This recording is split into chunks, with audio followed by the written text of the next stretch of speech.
Alrighty, we are on Viridian Bog in the Charger 1A5. Let's do this.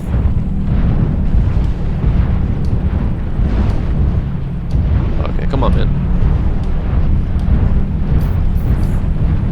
Definitely a brawler. And 64.8 kph is not a bad speed at all.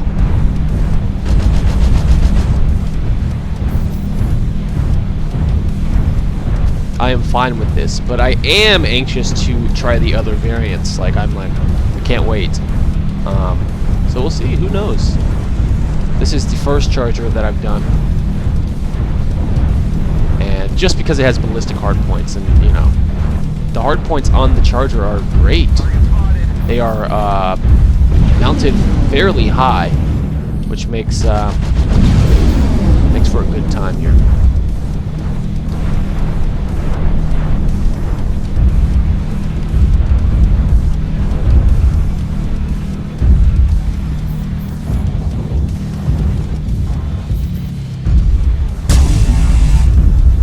Black Lantern Alpha.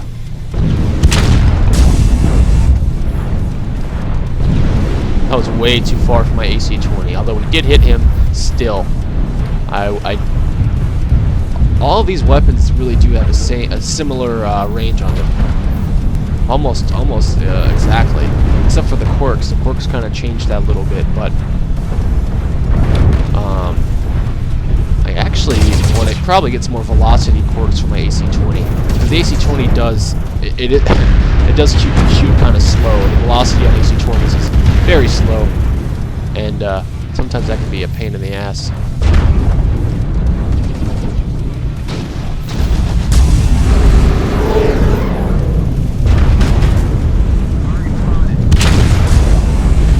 Alright, there we go. Come up the side. There's a Black Lantern. I know he's right behind there.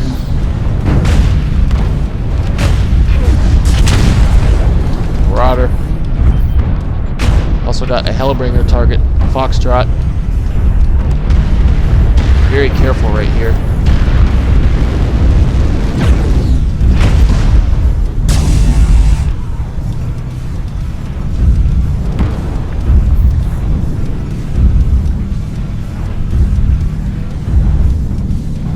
Oh.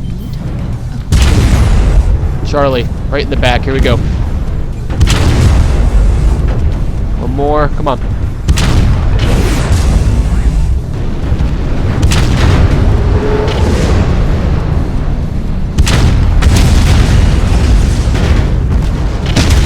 Got him. I did overheat though, but still. Really wanted to take him out.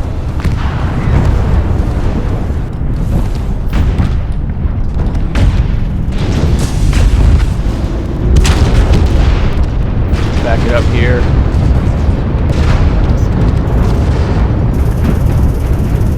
Where the hell are they at?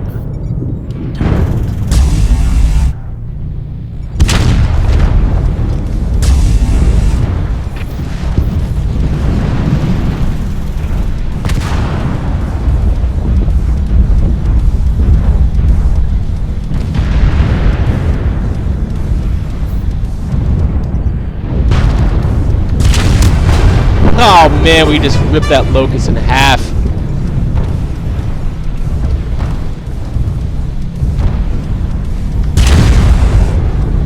Pull him back.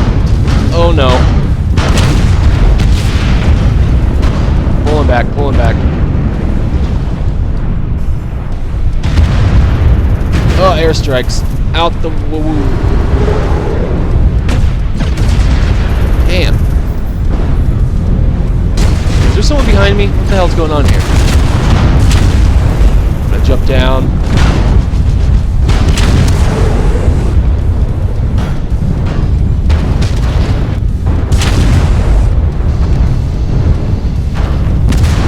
He's down. Alright. Got a Black Lantern behind me.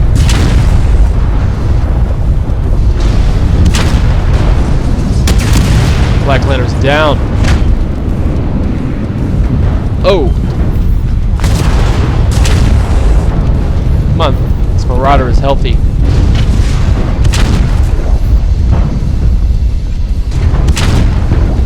Come on. Damn it. Shit. Come on.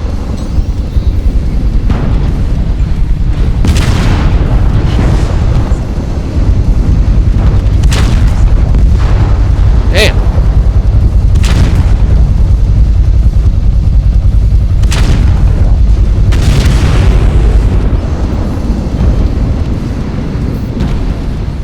It's a Hadamoto Chi right here.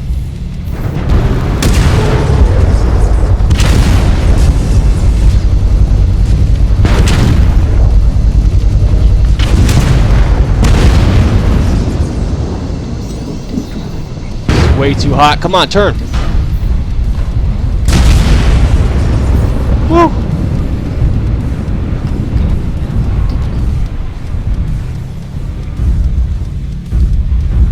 Oh man.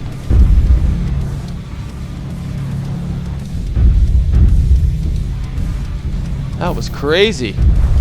I'm out of my AC-20 ammo.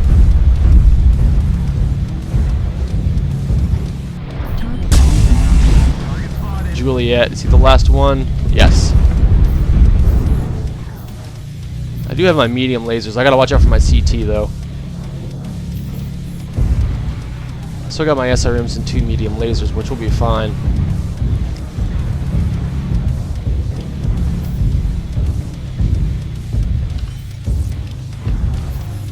Juliet's on the other side. Which way is he going? He's gonna go this way? I hope so. Probably gonna come around here. I gotta watch my CT though, because oh,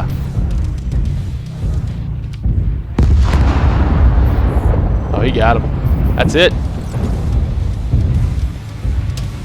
Game over.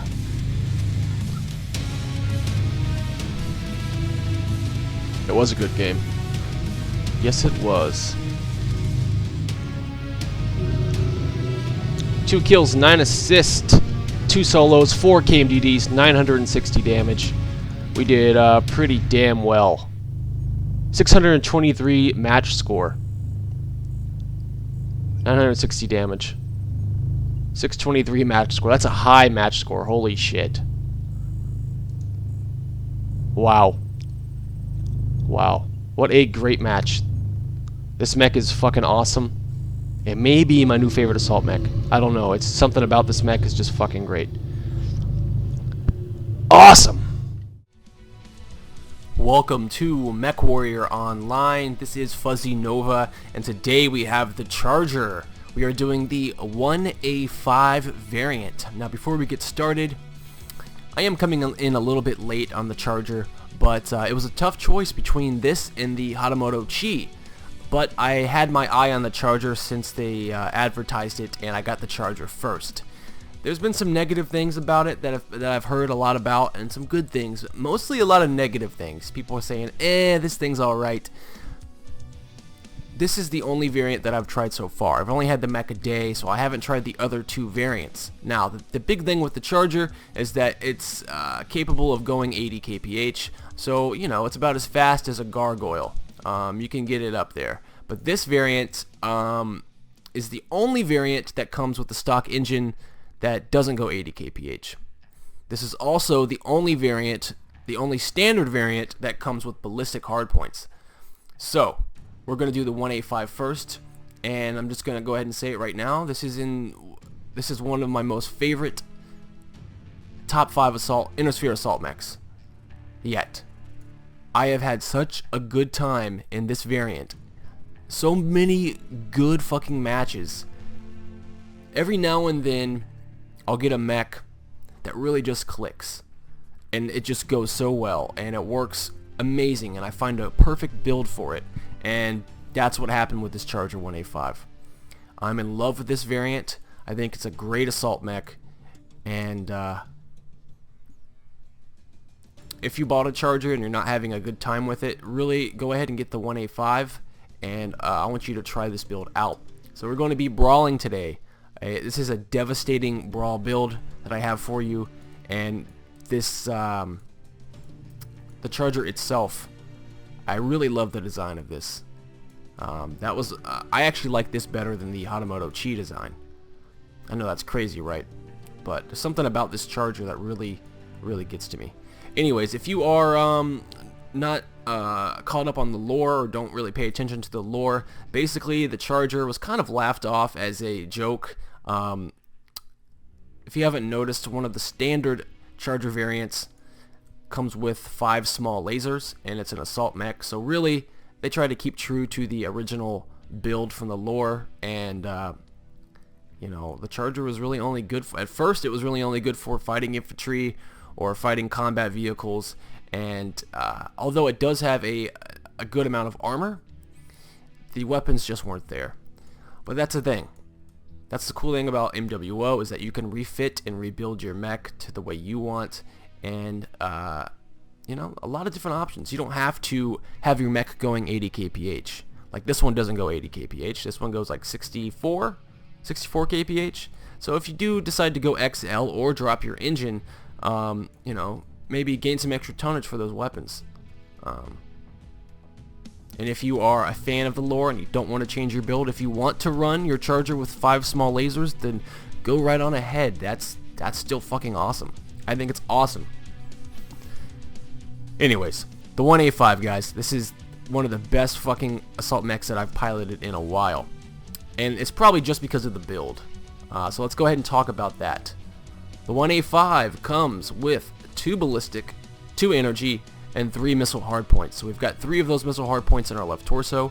Both of our ballistics are in our right torso. We've got an energy hardpoint in our head and another energy in our CT. So 2 ballistic, 2 energy, and 3 missile hardpoints.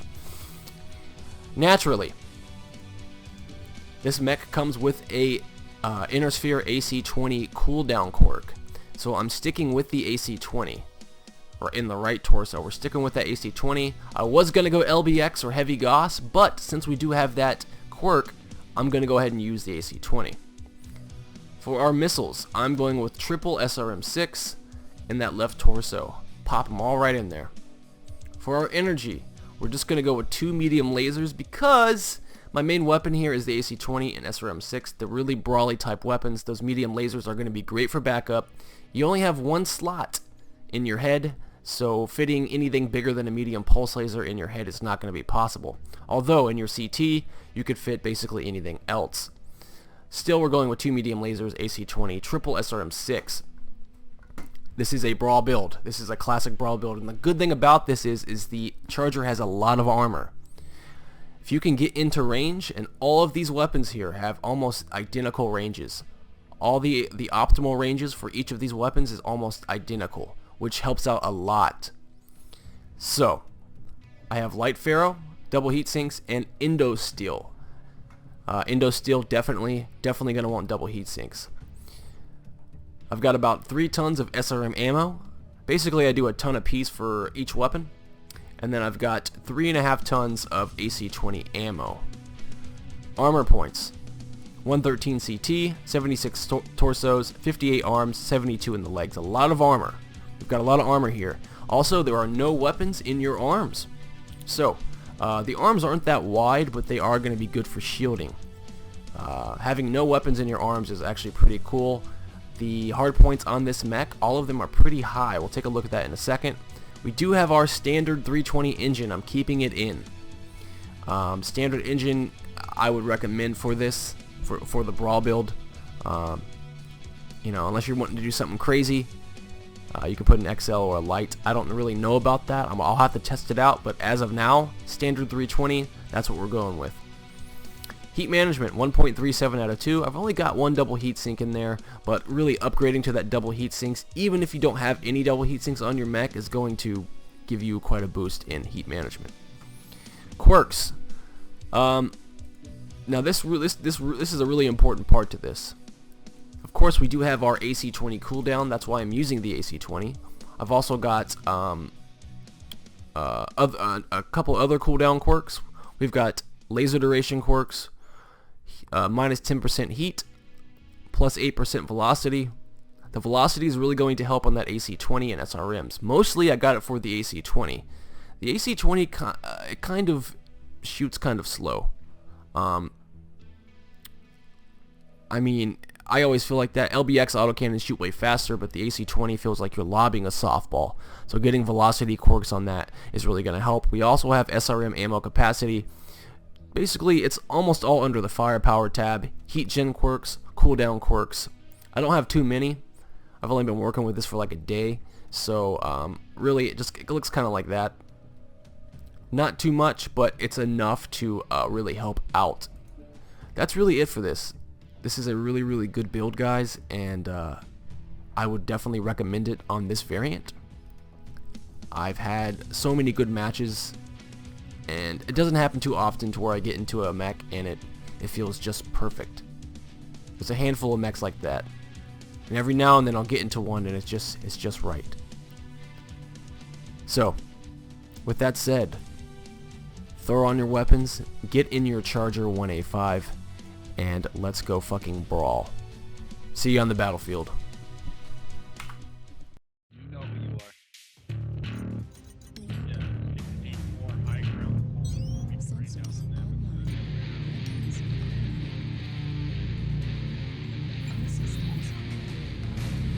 Okay, we are on Canyon Network in the Charger 1A5. This variant is fucking awesome. So I'm using an AC-20, 2 medium lasers, and a triple SRM6. This is one of these slower stock variants. Oh, my internet. No. Okay, there we go. Yeah, so this one is not going 80 kph, and I'll definitely do some videos on the other 2 variants, but this one, I've basically had this mech for like an hour and a half, not long at all, so I haven't tried the other 2 variants yet, but I wanted to start off with this one because of the ballistics, and we are playing domination as well, so if I can get into range, like right now I need to get into range here, and the good thing about domination is you're going to be in range most of the time. And another thing, this thing has a lot of armor. No weapons in the arms, which is great. All the weapons are pretty high mounted. The missiles, the energy, and the ballistic is high as well. Okay. Alright. So let's go ahead and get up here. I'm really glad I got this mech. Marauder.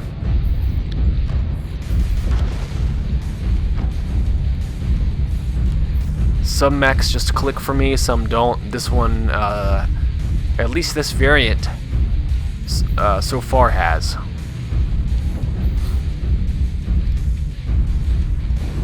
And I've had my eye on the Charger more so than the Hatamoto Chi.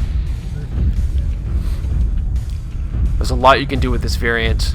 Heavy Goss is another option, or LBX-20. The only reason I went with AC-20 is because of the AC-20 cooldown quirk that it comes with.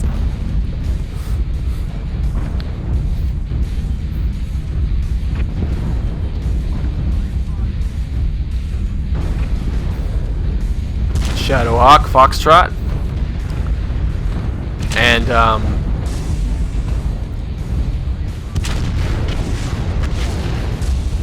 use my cool shot there. There we go.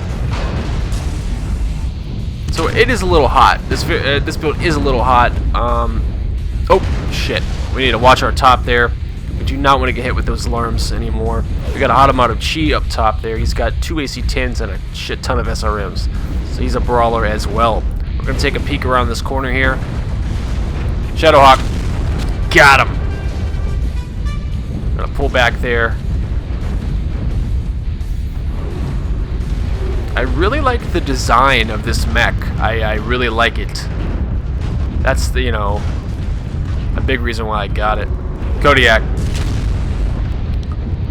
I like it more than the Hatamoto Chi. The Samurai mech really didn't. I don't know. It looks a lot different than what the artwork looked like. So.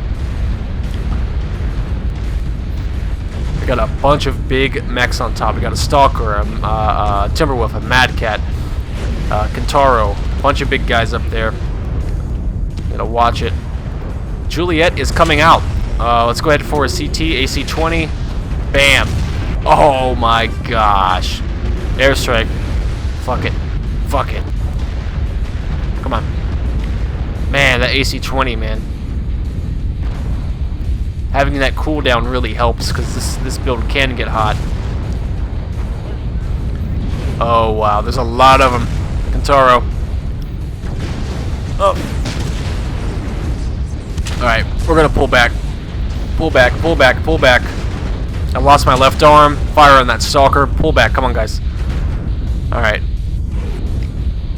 We all need to push up and over at the same time.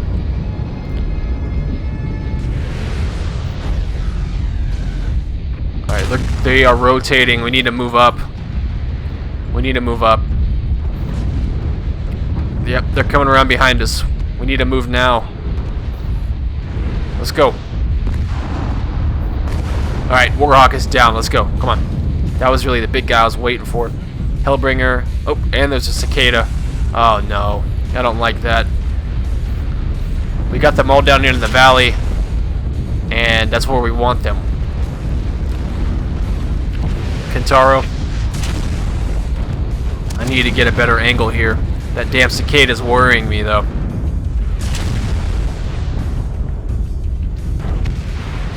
Get back, you little shithead.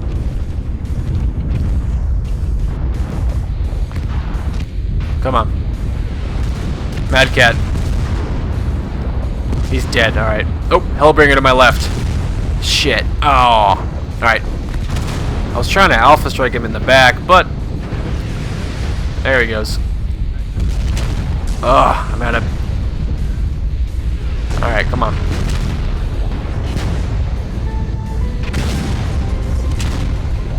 How is he still up? Wow. He took a lot of hits. Alright, so we do have the cicada to my left, and there's a... what is that? There's a light up there. I still have my AC-20, a couple shots left, and my SRMs are almost depleted as well. It's a piranha. Cicada. Ugh. I've got 2 shots at my AC-20. No SRMs left. Here he comes. Wait. There he is. Alright. Alright, let's hit him with our AC-20. Come on. Oh! Oh my, we just blew that piranha in half. We just... oh my god. That was a good match. That was a good match. Wow. Wow, wow, wow. This is a great variant. 3 kills, 9 assists, 3 KMDDs, 957 damage, 450,000 C-bills. We did almost 1,000 damage in 6 minutes. So, I mean, it's a really good brawl mech, and it's a really good variant. I would suggest trying this build out, tweaking it your own way, and anyways, guys, we'll be doing the other variants here very soon. Thanks for watching. We will see you on the next video. Try this variant out. It's definitely worth it. Fuzzy Nova, out. The Charger is seen as an example of abject failure in battlemech design. Wells Technologies originally wanted to produce an ultra-heavy scout mech for the Star League Defense Force that was not only fast but could survive contact with the enemy. This was done by building the Charger on an 80-ton frame, making it the heaviest scout mech in existence, and powering it with a massive LTV-400 fusion engine that took up almost 60% of the Charger's mass. With a top speed which allowed it to outrun most other mechs, the Charger was then given 10 tons of Duralex heavy armor, enough to survive repeated hits from a Class 20 autocannon.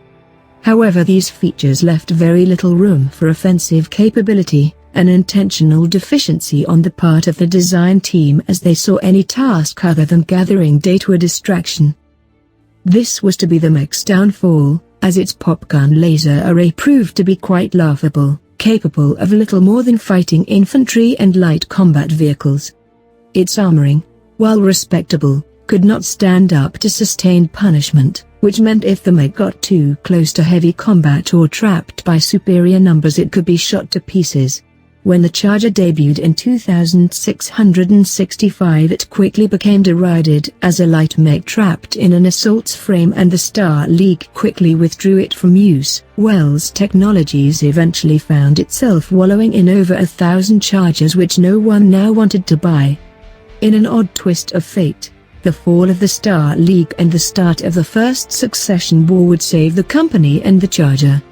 Desperate for any mech they could get their hands on, the Draconese Combine bought the Charger in large numbers and established a long-term contract with the company. During the long attritional warfare of the Succession Wars era, the Charger proved to be a reliable, low-maintenance mech useful in rear areas and for garrison duty on low-tech worlds, especially in the periphery. In its limited frontline engagements, this close assault mech proved itself deadly against smaller recon elements like wasps and stingers and any machine whose main armament was already destroyed. Its greatest successes often came in less orthodox roles such as counterinsurgency operations. By 3025, nearly 500 of the original 1,000 Chargers were still in use, largely with the Combine but also in the other great houses too. This was mainly due to battlefield salvage and black market trading, the latter of which Wells itself took part in due to export restrictions placed on it by the Combine. The company was eventually bought out by its license holder Luthien Armor Works in 3027 after the discovery of this underhanded dealing, and production of the original Charger ceased altogether in 3030. In the devastating aftermath of the Fourth Succession War, however, the Combine once again needed mechs to replace its losses, and the Coordinator himself ordered Law to produce a mech which would act as a symbol of the Combine's might. The resulting crash program to produce the Hatamoto Chi gave Law the ability to rework the Charger line using rediscovered technology, allowing them to produce new assault mechs in half the time through a major modification program rather than starting from scratch. These new Charger variants debuted in time to meet the clan invasion, and while still close-in brawlers, their varied weaponry and advanced technology made them far superior. Success with the revamped designs was such that by 3068 every Draconese Combine mustered soldiery unit had at least one new Charger in its inventory, though with the loss of Law's Luthien plant, production on the CGR-3K model ceased and many had moved on to the newer CGR-SA5 model. Some of the original Chargers are still used as labyrinthine fighters by backwater stables on Solaris. Thanks for watching. Goodbye.